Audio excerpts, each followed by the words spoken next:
focused on quantifying the potential health benefits related to the mitigation of pollution from wood burning. It included a systematic review and a health impact assessment and a specific case study on Athens, Greece. So climate change can be contributed to anthropogenic greenhouse gas emissions, and 47% of the total annual anthropogenic greenhouse gas emissions are due to the energy supply.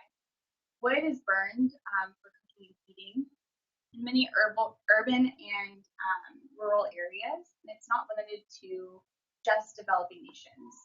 In light of climate change and the push for renewable energy sources, what has been promoted through policies in different developed countries such as Europe as a carbon neutral alternative to burning fossil fuels.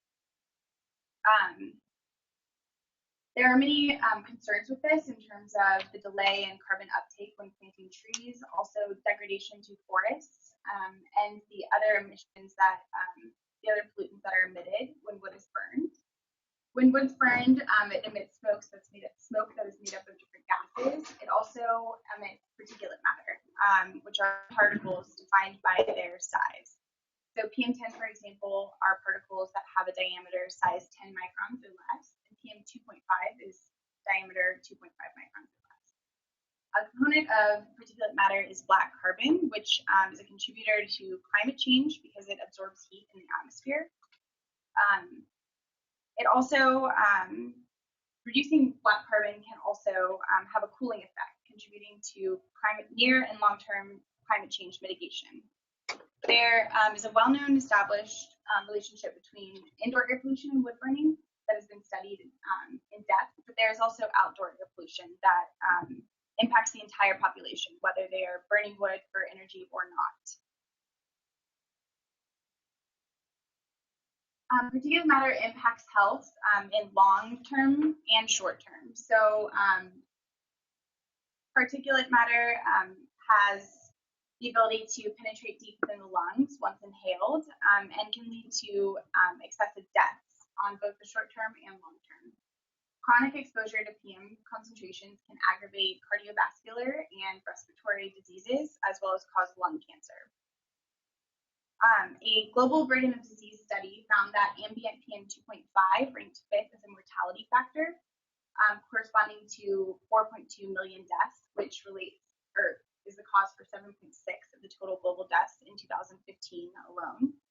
And there are other factors that contribute to poor air quality. Population growth and the concentration of populations in urban regions degrades air quality, and also climate change with changing weather patterns means different thing for air qualities, and it varies regionally.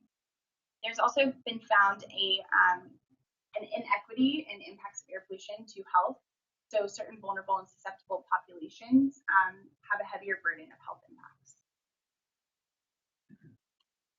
In response to the need for policies that address air pollution and also social inequity, a EU-funded project called the European Network for Observing Our Changing Planet has dedicated one of 4 strands to SMURBs, which stands for Smart and Urban Solutions for Air Quality Disasters and City Growth. And this project aims to address urban pressures, air pollution, and the disproportionate impact to vulnerable populations.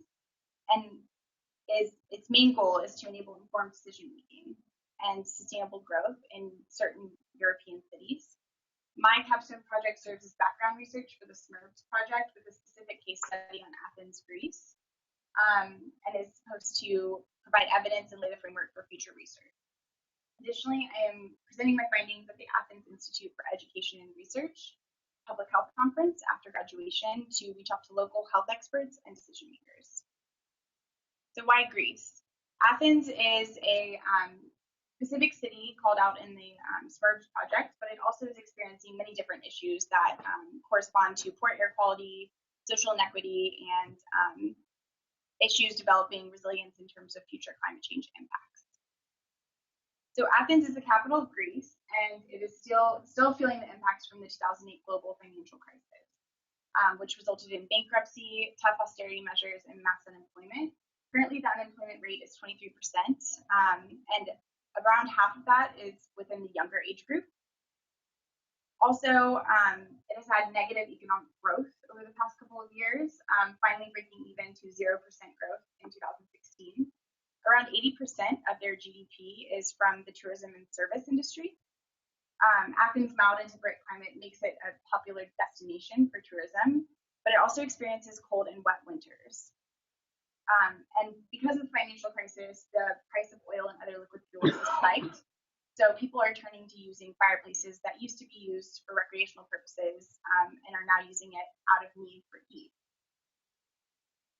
Another factor that contributes to poor air quality is the urban concentration. Around 40% of the total population of Greece lives within the Athens metropolitan area, which doesn't account for the estimated 50,000 migrants that are currently on the mainland. Climate change impacts also pose a threat to air quality and impede economic activity, specifically in the Mediterranean region, and also are expected to negatively and disproportionately impact human health. So Athens is experiencing many issues, and an approach to assessing all of these issues, bringing together multi-sectoral evidence, is using the health impact assessment approach. So I use this to quantify the potential health benefits of reducing particulate matter pollution from wood burning. And to do this, I looked at two different approaches. So I performed a main analysis that just quantified the overall health benefits, and then the secondary analysis involved looking at specific vulnerable populations.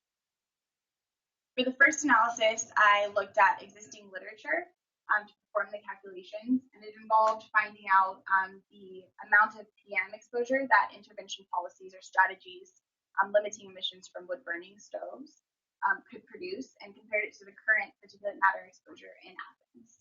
This resulted in the exposure difference, box 3.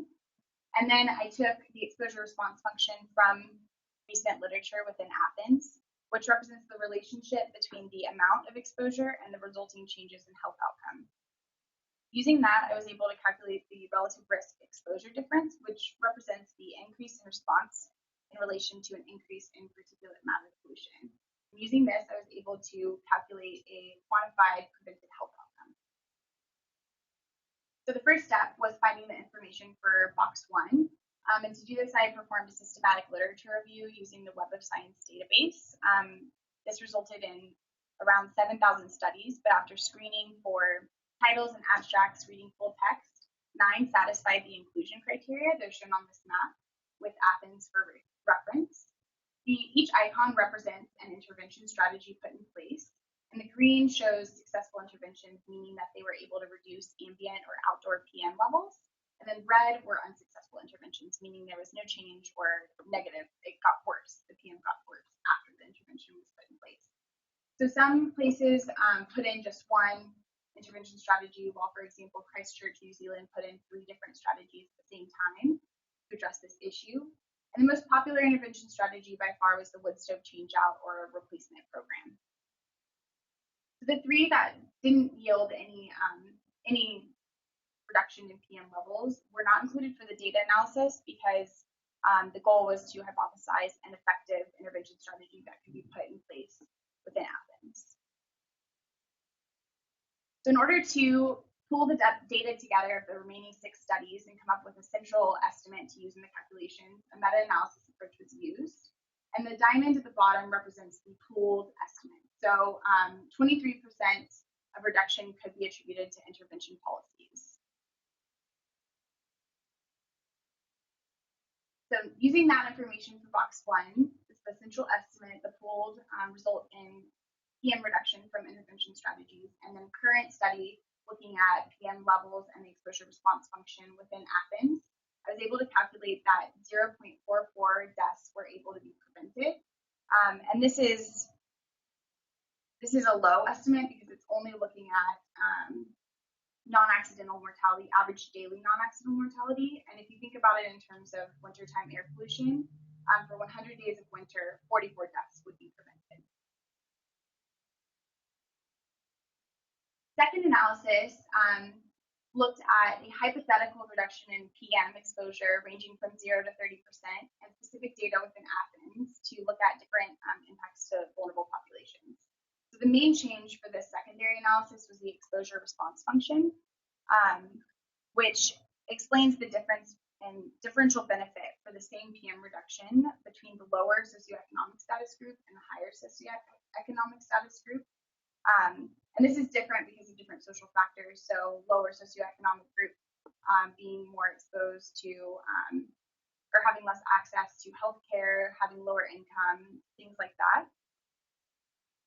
So performing that analysis, I was able to create this simulation with the percent reduction in PM ranging in percent along the x-axis and the preventable daily average deaths along the y. The dashed black line represents the total population, while the green represents the low socioeconomic status, with the shaded regions indicating the upper and lower bounds of the 95% confidence interval. And then the purple represents the high socioeconomic status. The results show that the health impact with exposure was not equal between the two groups, and that most of the benefits are concentrated within the lower SES group. This shows that a policy in Athens could have an immense impact for lessening social inequity and health impacts from air pollution, and provides additional evidence to just preventing daily mortality because it's able to reduce the level of inequity. So the findings supported that potential policies reducing emissions from wood burning, specifically particulate matter, prevent daily mortality, and they can also reduce inequity. And it is a very conservative estimate because it only considered the outdoor impact, the outdoor air pollution impact, didn't consider indoor effects, which would be increased because members of the lower socioeconomic status group would be mainly the ones burning wood. So implementing this type of policy would be good for all of those reasons, and both analyses quantified different health benefits. The intense smog events that the wintertime in Athens are a concern and have been brought to somewhat of the forefront. A 2013 Common Ministerial Recommendation in Athens recommended that citizens not burn wood on days with elevated PM. So the problem has been recognized, but the magnitude of the issue is still being determined because there are other contributors to PM levels, such as transportation and deaths. So the results of this health impact assessment provide that many deaths could be prevented, specifically in the low socioeconomic status groups. The main question is whether or not it's economically viable for the region. But a recent systematic review calculated that the return on investment for such health intervention policies is 34 to 1. And also the Christchurch, New Zealand program that put in the different intervention policies, which was the most effective in reducing ambient PM, they did an extensive cost-benefit analysis where they found that the net benefits were 750 million euros. So in conclusion,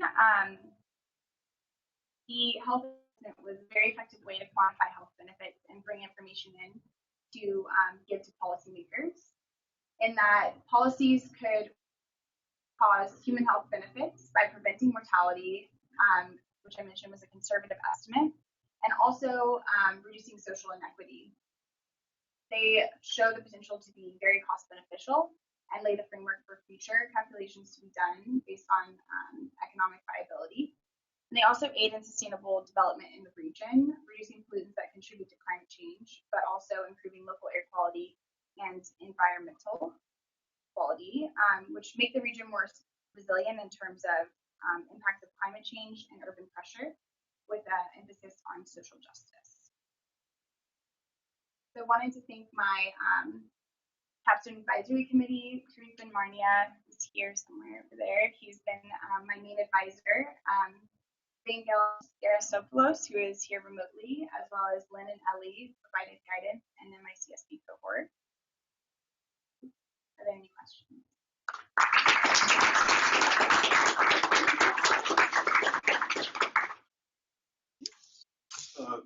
When you analyze the health impacts of particulate matter emission, important to segregate that data based on whether survey population includes smokers or non-smokers, because tobacco smoking has exactly the same health consequences as different kinds of particulate matter. So, did you segregate that data, or did you pick data that was from random population? So I used data from an existing study within Athens that looked at the average PM10 levels ambient PM10 levels across Athens and calculated the exposure response function. So I didn't look at any specific population data. And for the second analysis, I just looked at socioeconomic status and how the different exposure response functions affected the benefits of health. So no, I didn't separate out that population. It was just an overall impact to the entire population.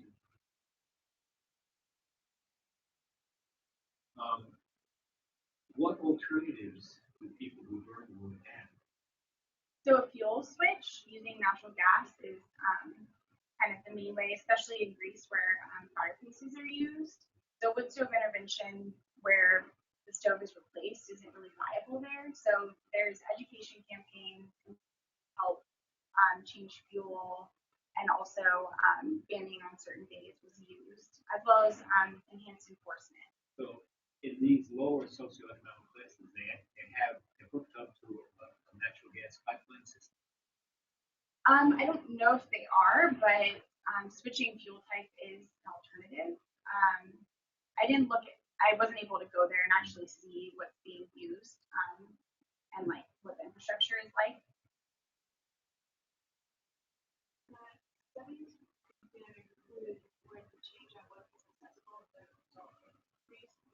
Why that happened, or if there's any lessons from that, like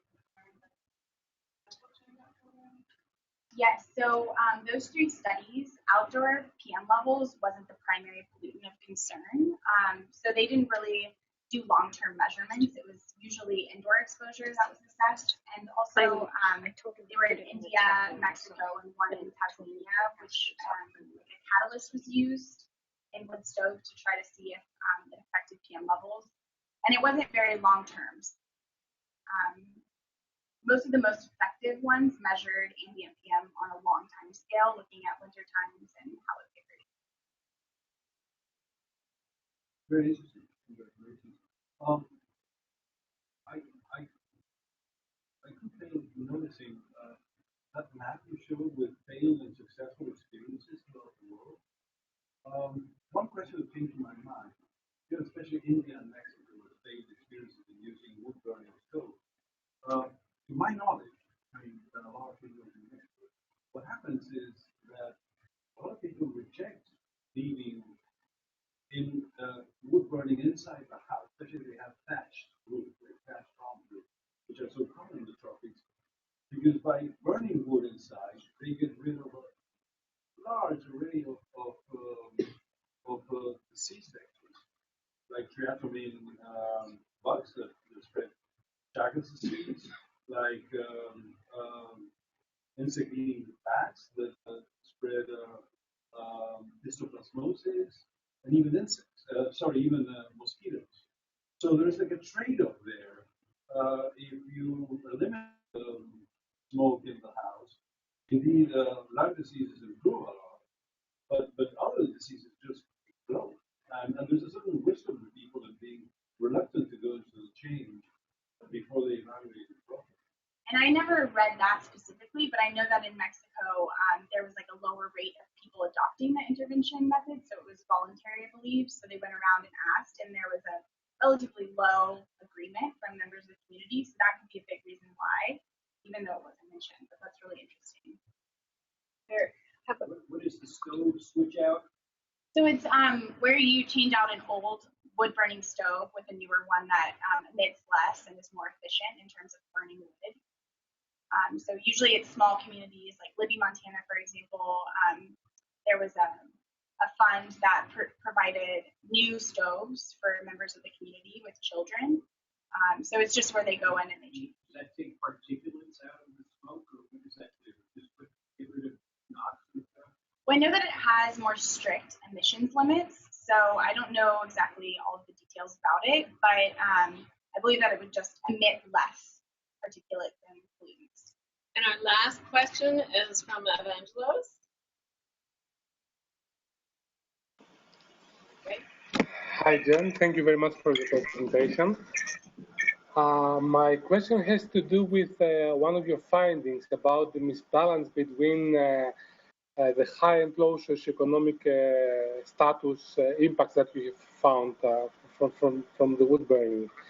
do you have any clues from your study or from your literature review whether this is due to better access to health services from the high socioeconomic status, or if it has to do with, let's say, worse residence and lifestyle of the high socioeconomic status? Do you have any clues about this?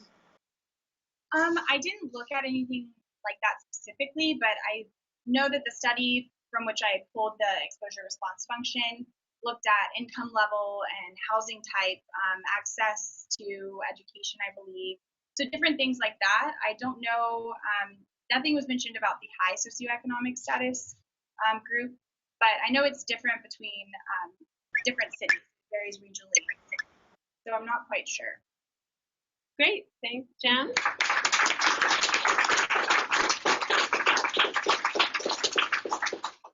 Our next speaker is Daniela Battaglioli.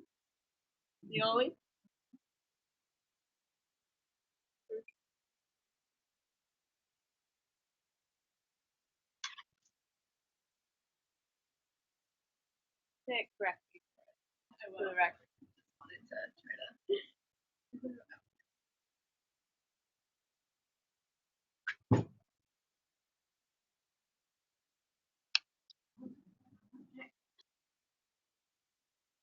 Hello, everyone. My name is Daniela Battaglioli, and today I will be presenting the work that I've completed for my Capstone project entitled Towards Electricity Decarbonization, Options for Community Choice Energy for the City of Del Mar.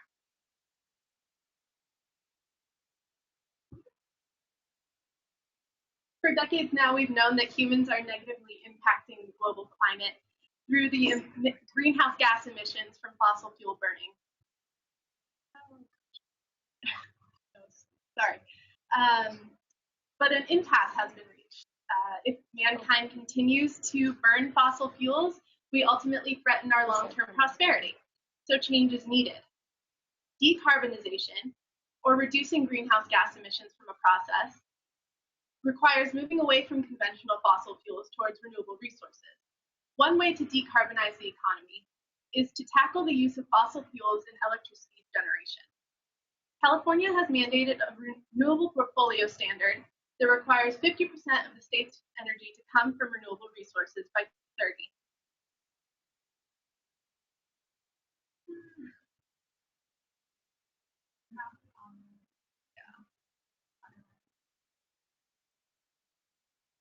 Thank you. All right. As I was saying.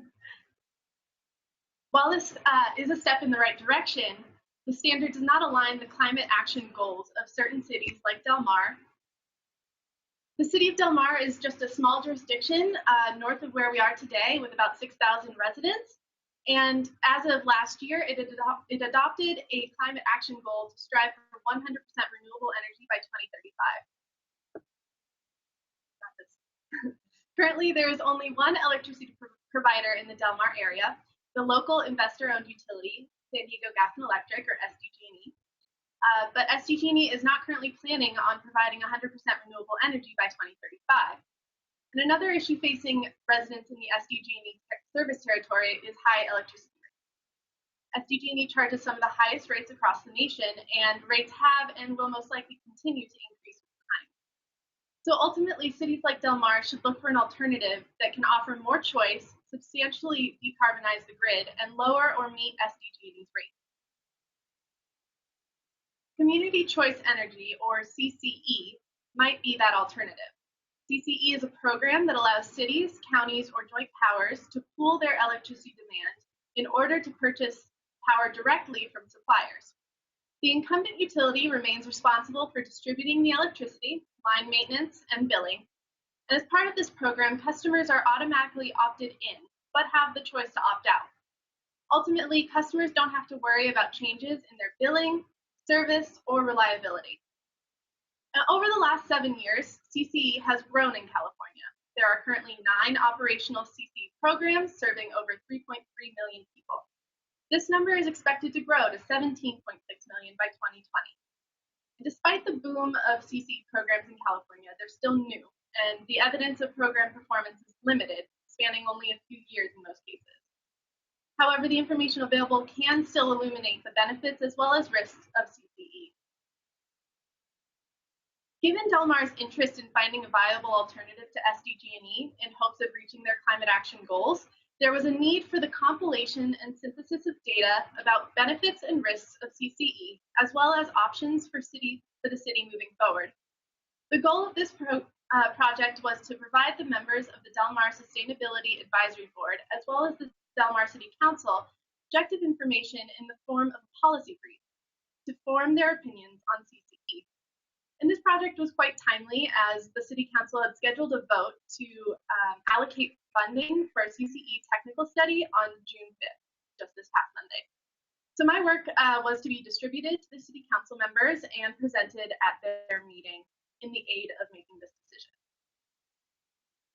So from the work that I've done, I've identified the following benefits: competitive rates, local control and choice, innovation incubation, job creation, and greenhouse gas emissions reductions, as well as the following risks: exit fees, induced competition, opposition, and customer opt-out.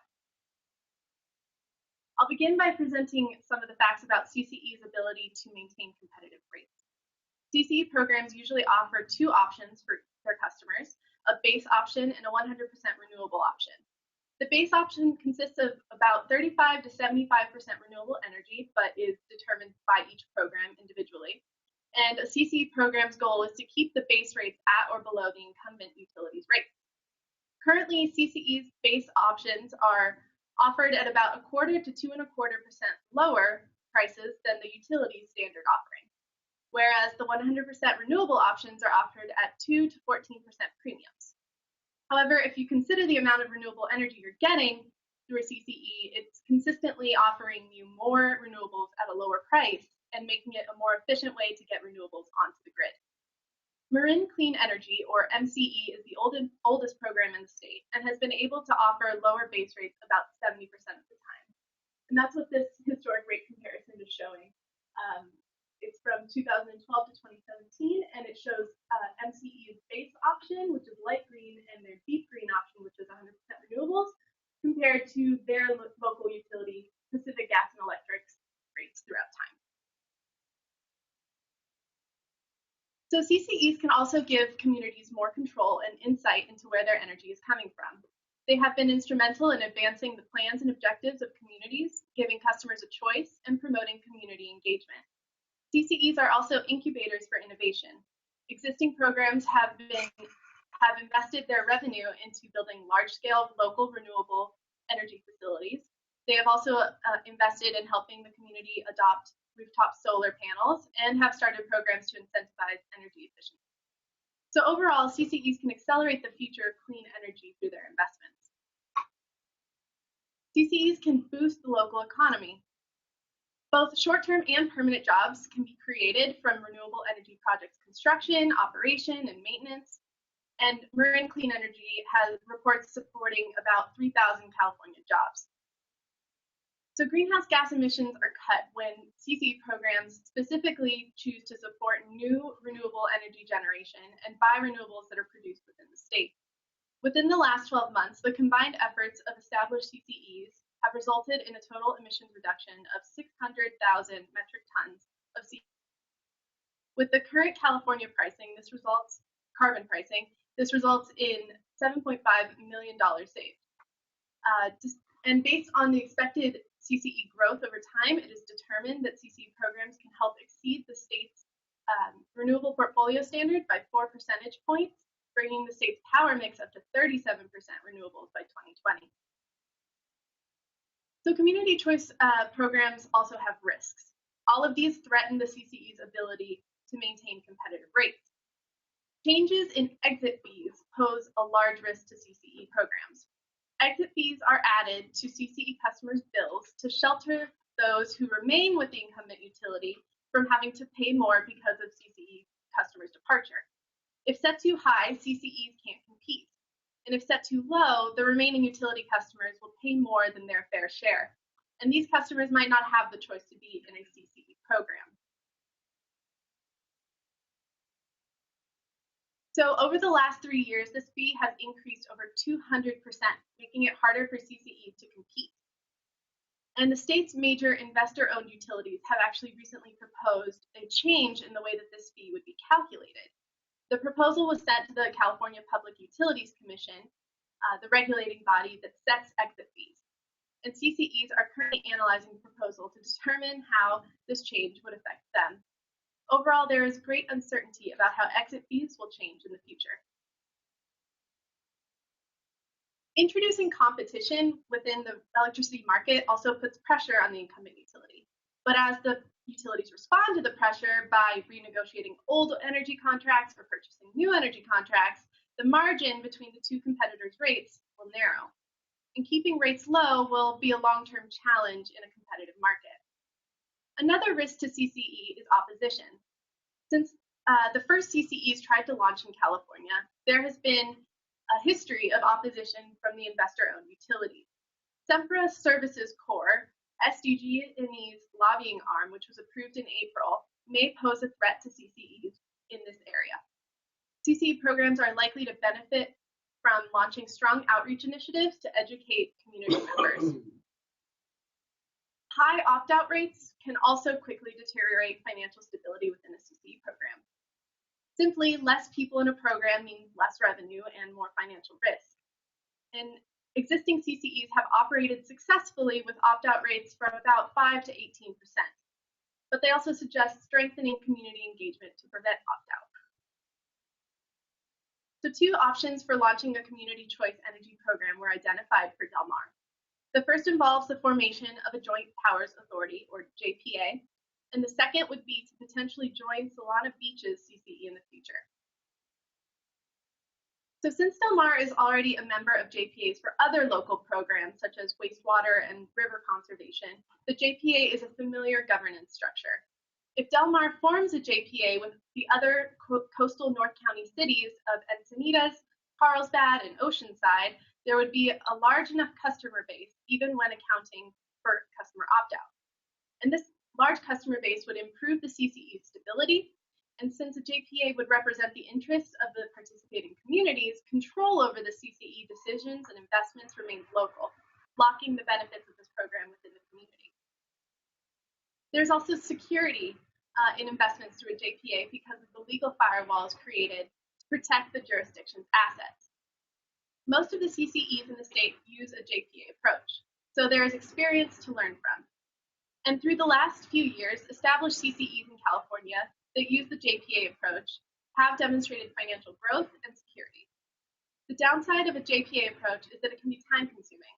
However, the timeline might be accelerated if a CCE is absorbed into an existing JPA that Del Mar is a part of, such as the Metro Wastewater JPA. The second option would be to join Solana Beach's CCE in the future.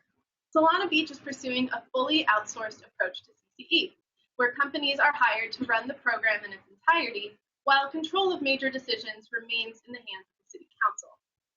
In the past, this approach was seen as risky because it had not been used in California previously.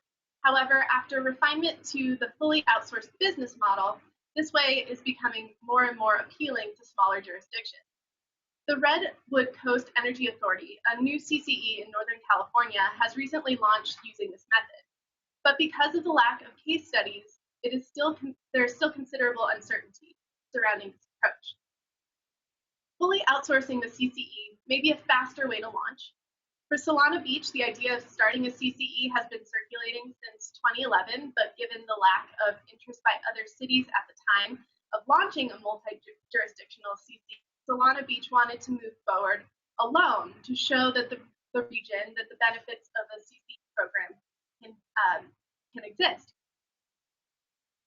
General risks identified surrounding the fully outsourced approach include conflicts of interest, misaligned goals, and risk to investment. However, these risks are all mitigated or eliminated through careful planning and contracting. Solana Beach has taken steps to ensure that there will not be a conflict of interest by hiring an independent third-party expert consultant to review and validate their CCE technical study. But since for-profit and the communities that since for-profit companies and the communities that they'd be serving have misaligned goals, this can pose another risk. While Solana Beach stresses the fact that the process is still overseen by the City Council, providing enough oversight to ensure that the company is working to reach all of the city's goals can end up being a large time and resource commitment. And finally, the potential financial risks associated with a fully outsourced approach will be mitigated through the business plan, through their business plan, so that the similar firewalls to what would be found in a JPA approach are going to be in place to protect the city. So the risks, while still possible and uncertain, are being accounted for by Solana Beach as they move forward, making joining their CCE an option for Del Mar in the future. So my work has led to the following conclusions. CCEs can offer lower rates and more renewable energy, emissions reductions, and other proven benefits. However, exit fees and other uncertainties pose real risks for CCEs in the long term. If moving forward with CCE in Del Mar, the JPA approach has more potential revenue and a larger customer base. But joining Solana Beach could be faster, and because of the city's dedication to minimizing risks, another feasible option. But overall, to fully understand the risks and benefits of CCE, study should be conducted. So as planned, all of this information that I've just presented to you was included in a policy brief and distributed to Del Mar's Sustainability Advisory Board, as well as the City Council on May 30th. The brief was also distributed to officials of other North County cities, and this gave the target audience about a week to review the material before I actually presented at a City Council meeting. And at the meeting, I presented on the information I had synthesized and answered questions about the material. After my presentation, there was a strong show of support from the Del Mar Sustainability Advisory Board, Climate Action Campaign leader Nicole Capritz, representative from the Sierra Club, as well as city residents. And the City Council did move to allocate funding for a CCE technical study in the future, bringing the city of Del Mar one step closer to electricity decarbonization. And in the future, I plan to distribute this material to other cities that are interested in CCE, other existing programs, and utilize it as a springboard for career development and networking. I would like to acknowledge the individuals that have helped devote their time and expertise to this brief. Many thanks to the members of my Capstone Advisory Committee, Dr. Alan Seidler, Dr. Donald Mosier, Dr. Henriette Barbanel, Dr. Lynn Russell, and Ellie Farahani. And I'd like to thank the members of the Del Mar Sustainability Advisory Board and officials from the other North County cities, including Dan King from Solana Beach. And I'd like to thank the other existing CCEs that have helped in data collection, as well as the local utilities for their help in data collection and interpretation as well. Thank you. Thank you.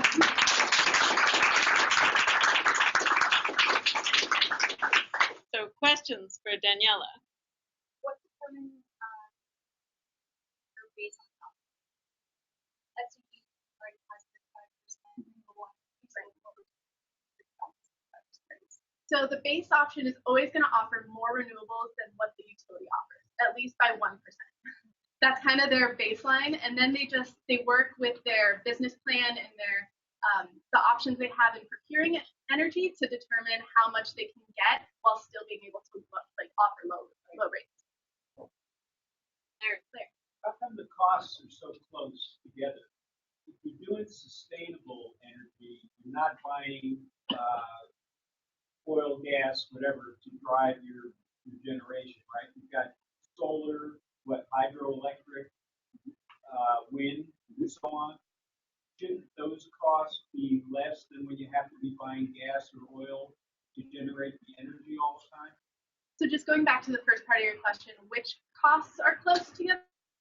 But why are the costs as close together as they are? The costs for the consumer. Because I guess another way of looking at that question is how the CCs can maintain lower rates. Is that a fair? Why aren't the rates lower than going with San Diego Gas and Electric? I mean, I know they moved the monopoly from the generation to the transmission now. And those blocks were the same in terms of cost. Yes. But shouldn't sustainable energy come down in generation cost? You've got an initial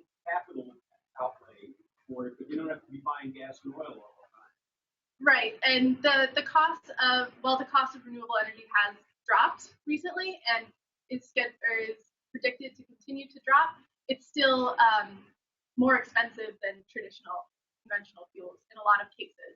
And so having a large customer base and being able to buy in bulk is really important. Well,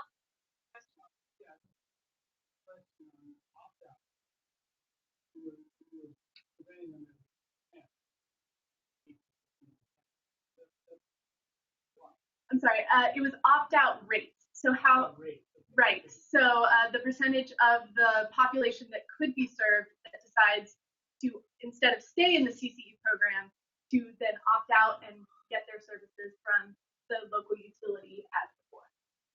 So it's just a percentage of the base total customer pool that they could be accessing.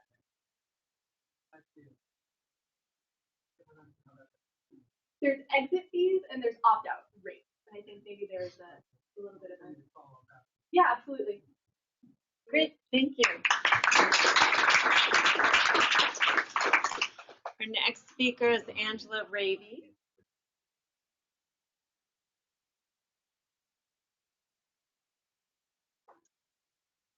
Hello, good afternoon, everyone. My name is Angela Rabe, and I will be presenting my Capstone project, which was a climate scenario-based assessment of the water energy nexus for San Diego County, California. From a young age, we've learned that a majority of the Earth is covered by water, 71% exactly. Of that, however, only 2.5% is considered fresh water, while most of our Earth's resources are considered salt water and reside in our oceans. Of the mere 2.5% of fresh water available on Earth, a majority, nearly 60%, are trapped in glaciers and ice caps, and another 30% underground as groundwater. Water has shaped our civilization since the beginning of mankind. Settling in areas where surface water sources were considered abundant, ancient civilizations relied heavily on accessible sources of water and gravity via aqueducts like these as means of transporting this vital resource. As populations have grown and expanded across farther distances, we've relied on modern infrastructure, technology, and engineering as means of moving large masses of water across counties and states, as well as converting abundant, unusable sources of water, like recycled and salt water, into potable water, all of which require a great deal of energy, hence the water energy nexus. There's a consensus that water and energy are intrinsically linked. The water energy nexus can be thought of into two distinct components, that is, properties of water that make it a good mechanism for generating electricity, and conversely, energy is an essential component to extract, convey, treat, and distribute water to end users. And lastly, to treat and discharge wastewater. There are other factors that influence the water energy nexus, however, one of those being an increase in population. Associated with the growing population comes an intensified demand for both water and energy resources, as well as a threat to the state of the climate via land use changes and natural resource exploitation. Energy choices also have the ability to impact the climate as well as water supplies. Traditional fossil fuel sources such as coal, oil, and natural gas, and succeeding combustion are main contributors of greenhouse gas emissions. Further, some energy supplies such as hydroelectric, thermoelectric, and nuclear rely on water supplies in the production of electricity. Further, water usage can have implications on the climate as exploiting this natural resource modifies the hydrological cycle, degrades soil and biodiversity. Finally, changes to the climate can continue to have implications on water resource availability. Worldwide, changes in temperature, precipitation, snowpack, and drought conditions can alter the availability of water resources. My final deliverable in Capstone project was a climate scenario-based assessment of the water energy nexus for San Diego County, intended for public agents at both the local and state level, including the California Energy Commission and the San Diego County Water Authority. My project aimed to provide a brief analysis and inform policy and decision makers of the region's historic and current water and energy sources, projected supplies, as well as the relationship between water and energy. Further, my report aimed to highlight how climate change-driven modifications such as temperature, precipitation, extreme heat, and snowpack can influence this water energy nexus. Moving forward, relevant pieces of my report will be incorporated into a larger study focused on the California-Mexico border water energy nexus, and to disseminate my project, I have sent a draft to contacts at the California Energy Commission and also have the potential to present this research at the Regional Water Quality Control Board in San Diego. In order to assess the region's water energy nexus, the historic and current water sources for San Diego were evaluated.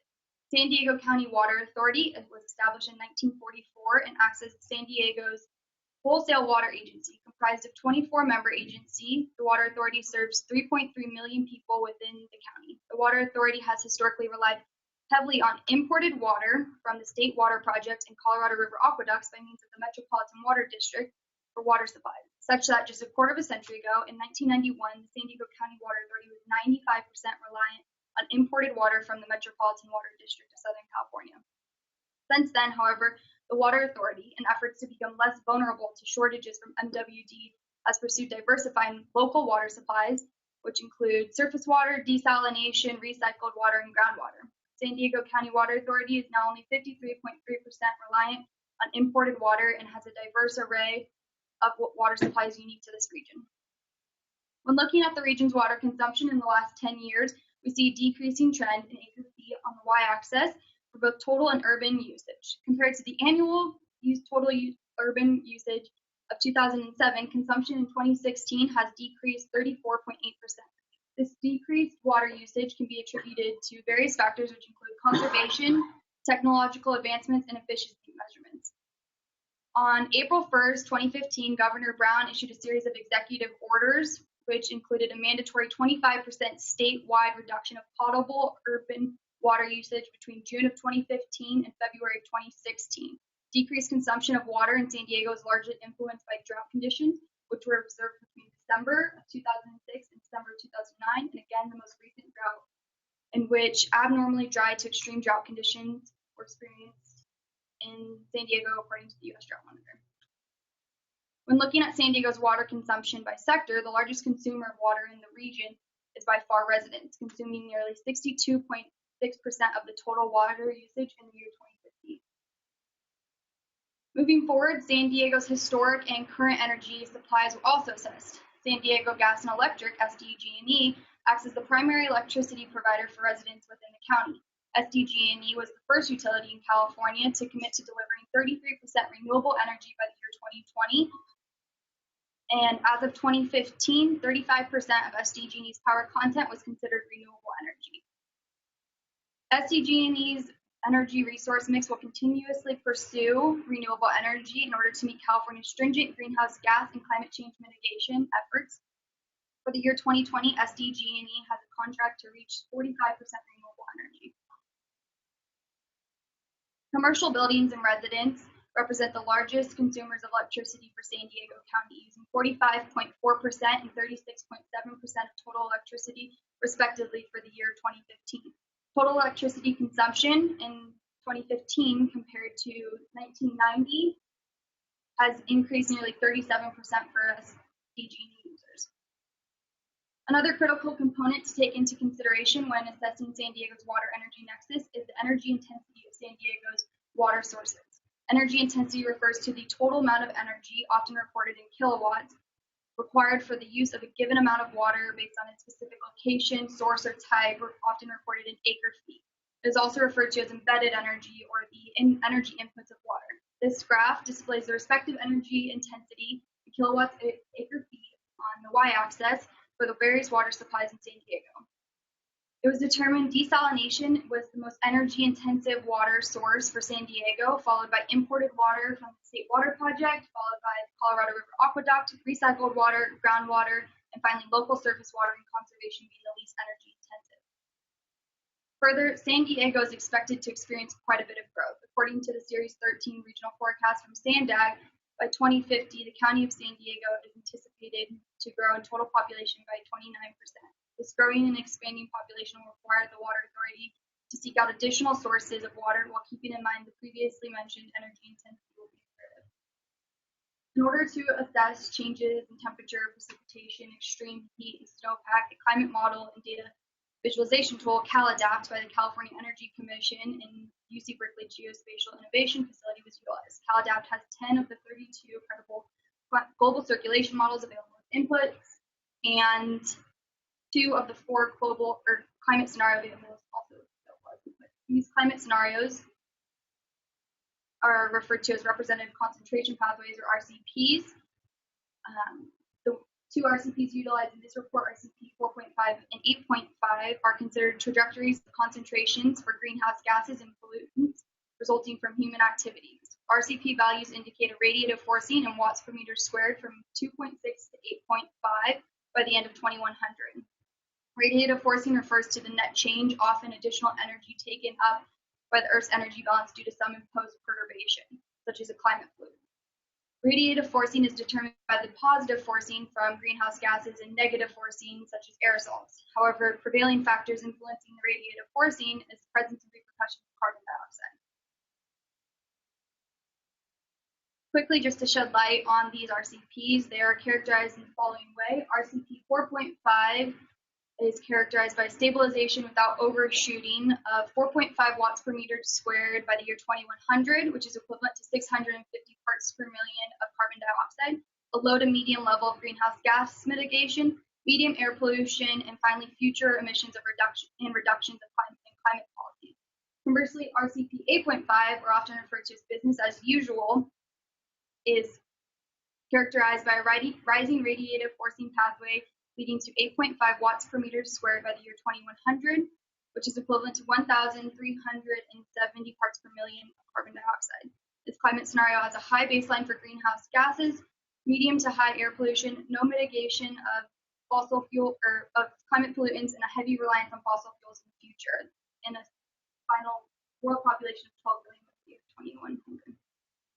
From CalAdapt, changes in temperature were observed for the county of San Diego when looking at average annual maximum temperature for San Diego when compared to the historic mean from 1950 to 1999, which is the far left, which was a temperature of 74.8 degrees Fahrenheit. The average maximum temperature is expected to increase to 78 degrees if global emissions play out under RCP 4.5 and 78.5 degrees Fahrenheit under RCP 8.5.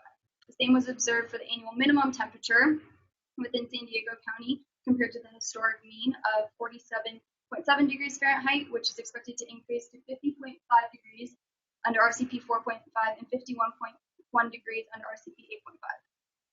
The number of extreme heat days, which is characterized by the day at which a temperature is at or exceeds 96.3 degrees Fahrenheit in San Diego, from 1950 to 1999, was 4.3. That is expected to increase to 19 and 22 under RCP 4.5 and 8.5 respectively. While less prevalent, the amount of annual rainfall is also expected to change. That is to decrease by 0.6 and 0.7 inches annually under RCP 4.5 and 8.5 compared to the historic average. Considering more than 50% of San Diego's water supplies are currently imported from outside the area, it is imperative to note that not all of San Diego's water is imported from the Sierra climate region, but snowpack changes to the Sierra climate region were also observed using the CalAdapt tool. The annual sum of Sierra climate region snowpack from 2017 to 2050 is expected to decrease by 24.4% for RCP 4.5 and 27.9% for RCP 8.5. compared to the 1950 to 1999 historic average sum of 51.7 inches. Some of these associated climate changes that will impact San Diego's water and energy supplies demands include the following. Increased temperatures and more frequent drought periods could lead to an additional shortages from the Metropolitan Water District, as well as evaporation of surface waters such as lakes, streams, and rivers. Fluctuations in precipitation patterns could result in change water recharge. Another threat to climate change is a rising sea level. An effect that has is saltwater intrusion on our groundwater aquifers. Finally, less springtime snowpack in the Sierras will mean more winter precipitation that falls as rain and less as snow. Snowpack acts as a long-term water storage for the state of California. This could jeopardize summer and fall water supplies unless adequate reservoirs and basins are in place to store this rain runoff earlier in the year. Conversely, energy supplies and demand will be impacted to San Diego as a result of the climate change-driven modifications previously mentioned. Such changes in temperature, precipitation, and drought conditions could lower the power produced by thermoelectric and hydroelectric. More prevalent to San Diego County, however, warmer temperatures and frequency of extreme heat days will result in an increased electricity demand as more San Diego residents turn to using their air conditioners. Saltwater intrusion of groundwater aquifers will require advanced treatment and additional energy. And finally, shortages from MWD will require the Water Authority to seek out alternative sources of water like desalination and recycling. require more energy. Historically, water and energy have been studied, regulated, and distributed by separate agencies and entities, despite this intrinsically linked connection between the two. It is time to move away from this dichotomy as climate change will threaten both local and imported water sources and increase energy demands. To conclude, desalination and imported water were found to be the most energy-intensive sources of water for the San Diego County Water Authority. Decoupling these resources, that is, by choosing 1, less water-intensive renewable energy sources, such as solar and wind, and less energy-intensive local water sources, such as recycled and groundwater, allow for both local regions and the nation to alleviate the effects and the rate of climate change while building resilient and secure societies. I would like to take a second to thank my Capstone Advisory Committee for their committed assistance and help in my project, as well as my CSP cohort.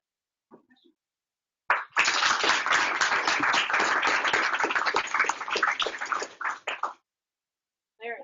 So, desals and non-starters in kind of the interface between energy and water.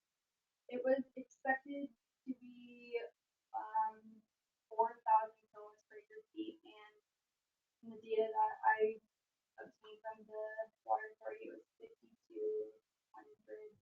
kilowatts per acre feet. So it was almost 1,200 kilowatts per acre feet more energy intensive than. And their contract is, I think the water authority pays now $1,200 per acre foot on average. And their contract with Poseidon is $2,100 an acre foot, and added to that, any environmental penalties or constraints or stuff they have to do, which is passed on to consumers. Mm-hmm. Yeah, I'm not sure about the relative cost of the put on to consumers, but yeah. What's the smart thing to do? Solar and use less water. Yeah, conservation. I mean, we've already seen it from droughts. Conservation's belief and efficiency measurements believe energy intensive, but there's only so much that can do with population growth and more water and energy. But I think management planning and understanding the relationship between the two and how climate change will impact these resources is definitely vital. Just to add something to that, you're absolutely right, of course. Energy and cost-wise, desal is the least attractive option. At the same time, it's very psychologically desirable in the sense, not desirable, but it's difficult to avoid it when you have an infinite source of energy, essentially. And it's likely the cost of desal will come down as other technologies have that like renewable energy.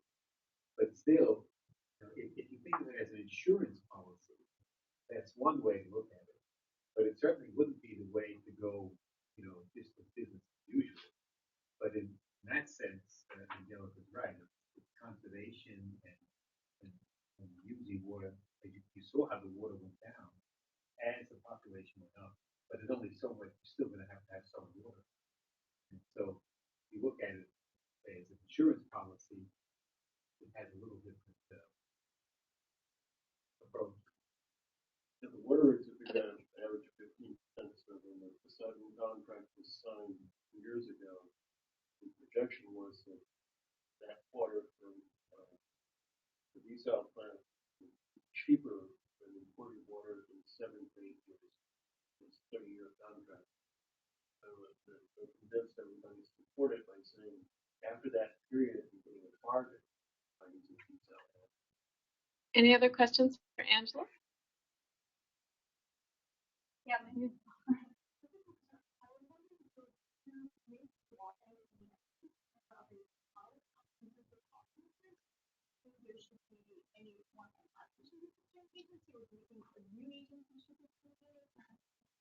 think that there's multi benefits to be achieved from water energy nexus, like conservation and efficiency. I mean, I think like multi benefits from assessing the water energy nexus for both water and energy municipalities. So I think that there's not like a new entity that needs to be created, but more of a collaboration between the two to assess the benefits that could be.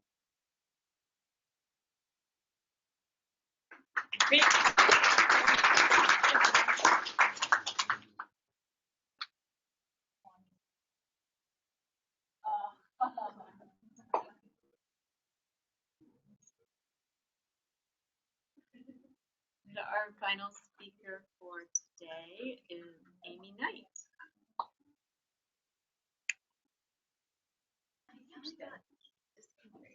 They're not all pictures of me. Okay. Jennifer. Great. So my name is Amy Knight, and I worked with the San Diego County Office of Education in the California Department of Ed to create climate science instructional resources for the implementation of next generation science standards, or NGSS. It's kind of a mouthful. I'll just be referring to it as NGSS. So the next generation science standards were adopted by the state of California in an effort to increase the rigor of STEM education in the state.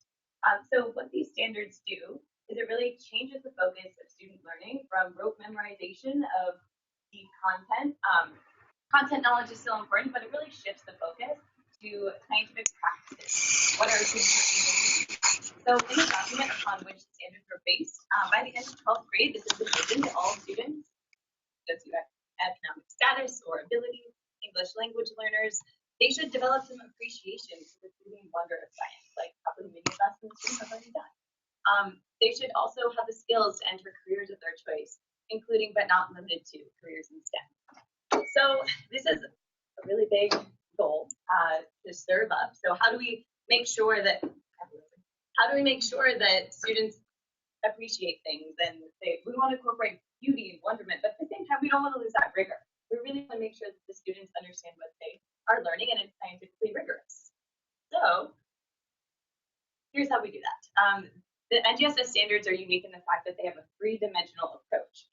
So the color coding is going to follow throughout the presentation. The orange are called disciplinary core ideas.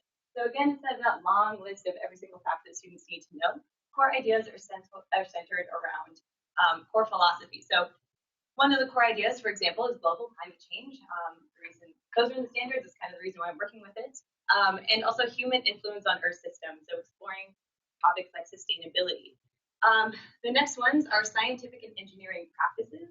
This is really what gets students into thinking like a scientist and acting like a scientist. Can the students engage in argument from evidence? Can the students develop and use models to explore and also create and explain their thinking, which you would assume is already happening, but this really embeds it into the lesson. And the third one is cross-cutting concepts. What have the students been learning that actually build on top of each other from year to year? So things like cause and effect. Are they incorporating that into the lesson plan? Are the students also thinking about stability and change? So one of the standards actually explores, what Zach mentioned earlier, the positive feedbacks. And so climate change can have a role in that too. So there are 8 strategies laid out by the California NGSS implementation plan. And my Capstone project directly addresses the first 2, which were also used in the California Common Core state standards. I'm sure we've heard about. They've been talked about in recent years. So strategy 1 is facilitating high quality professional learning opportunities for teachers. So my first deliverable was to just a small microcosm of that. I didn't complete all of this myself. But I gave 2 presentations to San Diego County Office of Education Project Phenomena presentation, or workshop presentation. And I talked to the teachers about how I thought about incorporating climate change into NGSS, which I'll give you an example of. And the second strategy focuses on the bulk of my deliverable, and that was providing California NGSS instructional resources. So I created concept maps that broke down the topic of climate change in depth for teachers, but also made website submissions that could be linked to help them create lesson plans. So I'm going to dive in a little bit. I get to teach you something. So phenomena-based teaching, I guess, another buzzword you're going to hear is very similar to inquiry-based teaching. And an example of it would be this. So one of my advisors, is helping me out with this. So here on the left, we have the experimental condition. On the right, we have control. This is just cabbage juice. It's a natural pH indicator. And so the students would take a straw, and they're going to breathe into the experimental condition. Carbon dioxide from their breath starts to turn the cabbage juice a lighter color. The light stuff is great. This is lighter pink, and this is darker. And so this turns lighter and lighter. The students start to ask questions. Why is this happening? Why is it that this is changing color? Is it magic? I don't know. How I think about smartphones. And also, why is it that my breath is causing this to happen, right? So what is happening here? So the students are asking questions. They're directly engaging in a scientific practice. They're of inquiry.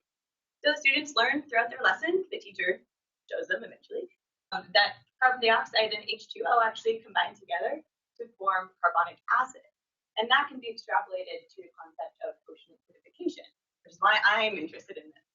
So I can't just choose absolutely anything if I'm a teacher, though, because phenomena, we have to hit a lot of different criteria for phenomena-based teaching. It needs to be engaging and informative. Are the students going to ask questions when they see it, or are they going to just kind of be like, oh, cool? And also, is it culturally relevant or regionally relevant? So all the submissions that I chose were going to be more relevant to the San Diego region. So ocean acidification, there's benthic habitats around and off the coast here that will be impacted by that. And also, of course, it needs to be aligned to these new standards. So in order to successfully implement these new science standards into their classrooms, teachers need to do a huge shift. They need to be able to understand climate change in its entirety, because they need to see a phenomena and think, oh yeah, that could connect to, ocean acidification. They also should be able to really shift their instructional practices so that inquiry-based teaching is at the core of the classroom. So instead of just getting up and lecturing, like I'm doing right now, they kind of get used to just doing the experiment first and like letting the kids ask questions and being okay with that, which is definitely something a lot of teachers already do, but not everybody. And then the third one, they still need to hit those criteria for phenomena. Are these the right ones? I don't really know. And then the last one is 3 different working parts of NGSS. Those disciplinary core ideas, scientific practices, cross-cutting concepts. We should pay teachers more. So the National Association for Research and Science Teaching put out position papers on NGSS, and they call this the acquisition of substantial professional knowledge. And it really is. This implementation process will flow. So I had quite a bit of research questions, but they really focused here. So what defines that appropriate phenomenon within the topic of climate change? Which regionally based climate phenomena, like ocean acidification, can be utilized for instructional resources? Because a lot of the research on phenomena-based teaching shows that the more regionally relevant it is, the more students are going to be engaged with it. So I tried to do ocean-based stuff, extreme heat for inland. And also, what resources will be the most effective, most useful for teachers in planning climate science aligned to NGSS? And this was kind of the biggest one. So it just turns out, that's why I'm doing this project, it doesn't turn out, but the California Department of Ed also has these questions. And they really want teachers to be able to understand how to utilize phenomena-based teaching and align it to those, the NGSS frameworks. So this is rollout number 4. The state is doing all of these professional development workshops for educational leaders as part of the implementation phases. So this one was done a couple weeks ago, and it was about phenomena-based teaching. And one of my materials on the next slide was included in it. So to help teachers just to start thinking about how to tackle this huge concept of global climate change, this is one of the ones I presented in December. I just broke it down into simple concept map, and the California Department of Ed picked it up. So these resources definitely needed. I put here, based on the IPCC, the structure of the Intergovernmental Panel on Climate Change, based on their reports, they break climate down to these 3 main factors: agriculture, forestry, and other land use, ocean, and atmosphere. So I did the same to keep it rigorous and on point. And then I just broke down a little bit more about what teachers would be familiar with. The components of climate change in regards to ocean would be sea level rise, ocean acidification. We have deforestation, which would be related to wetlands in this area, and increase in temperature. So after I showed that, those are the 3 we're going to be thinking about, keep that in mind.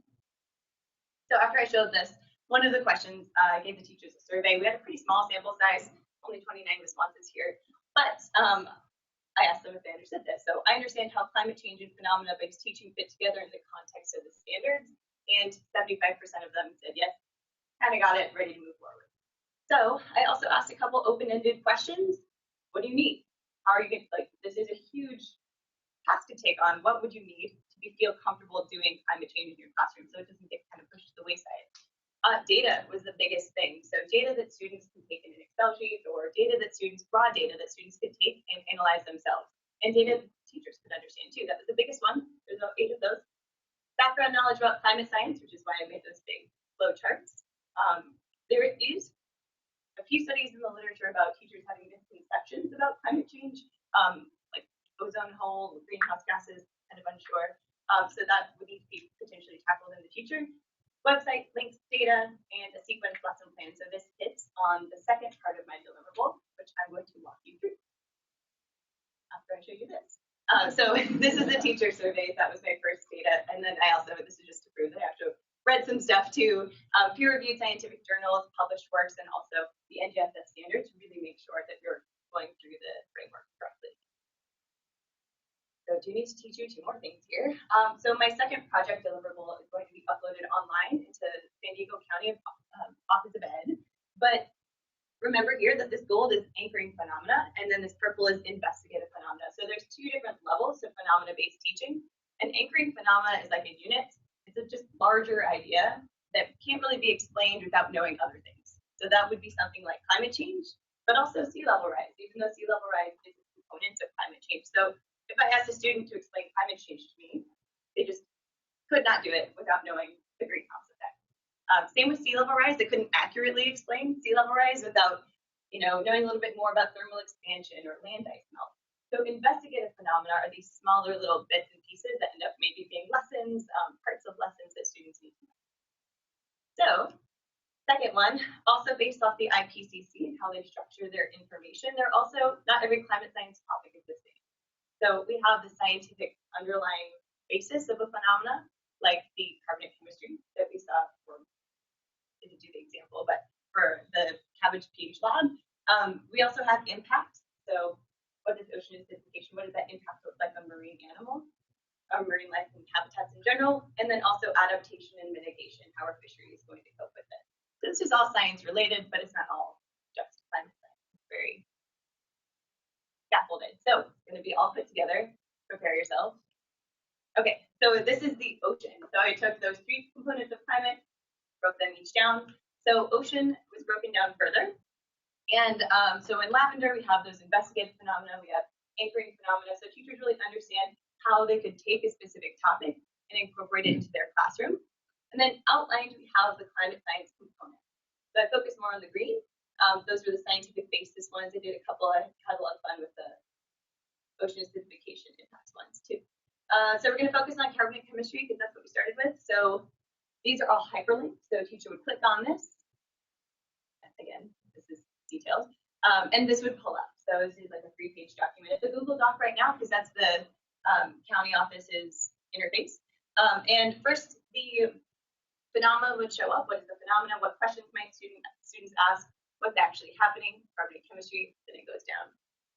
Student investigation. What types of resources can you actually use in your classroom that are reliable, credible, that they also are going to cause students to think a little bit more and explore. And then, most important part, we have the alignment here of all 3 of those concepts or dimensions. So my main findings were that phenomena-based teaching can be clearly represented to teachers through the use of climate science concept maps, and they can be color-coded in this way, even though there's a ton of components to it. And also that structuring investigative phenomena resources within that larger concept map is actually a really effective framework for future partnerships between CDE and STEM institutions like Scripps. And that is the future of my project, which is very exciting. So it'll be on that tab in fall 2017. Right now, it's being used in the California Department of Ed rollout. They're going to have 10 in total, so they might get halfway done. My advisor would know. But those are used to train about 2,000 to 2,500 educational leaders in the state, which is exciting. And then also used as a model for the San Diego County of Ed. Also in that implementation plan, the CDE was really stressing the importance of community partnerships. So hopefully this can be extended to the San Diego Zoo. Like that. Lastly, I'd like to acknowledge my Capstone Advisory Committee. Most of them are here today. So Dr. Cheryl Peach, Darcy Taniguchi, there you are. Ellie Farahani, Lynn Russell, and at the San Diego County of Ed, really great support there. I met with them like almost monthly. And also have some family members here, which is awesome. CSP cohort. Thank you.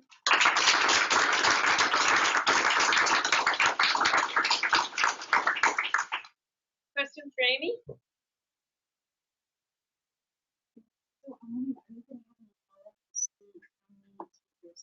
implement this in classroom? That would be awesome. I don't have plans to do that right now, but that would be probably accomplished by like me showing it to some of my friends who are teachers, and then if that would only be on a one-on-one basis. But that would be really awesome. I think one of the biggest drawbacks to my project was that I wasn't able to actually run these lessons in the classroom. I was able to do components of them while I was like volunteering. But What grade levels are these? these are.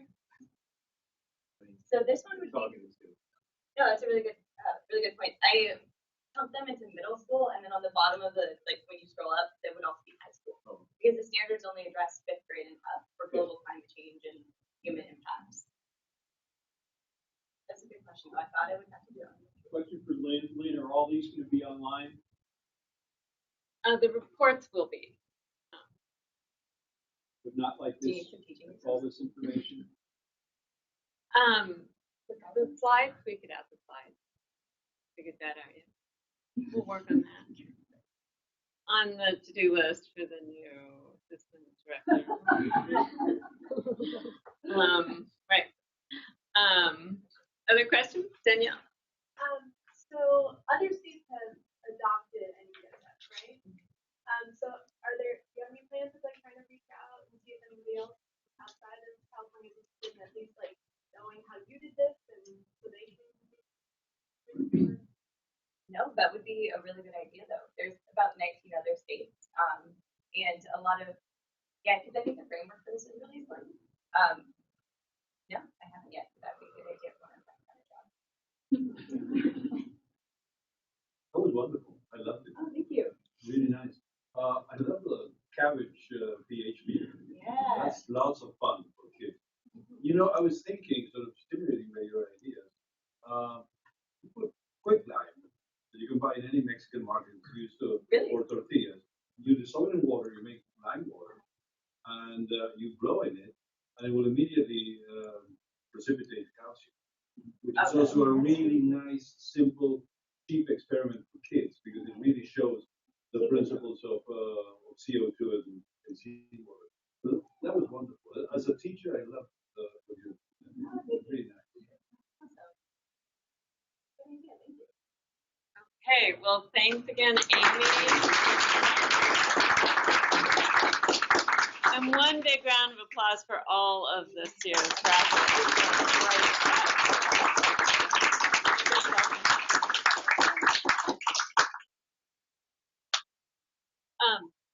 Thanks to everyone for coming.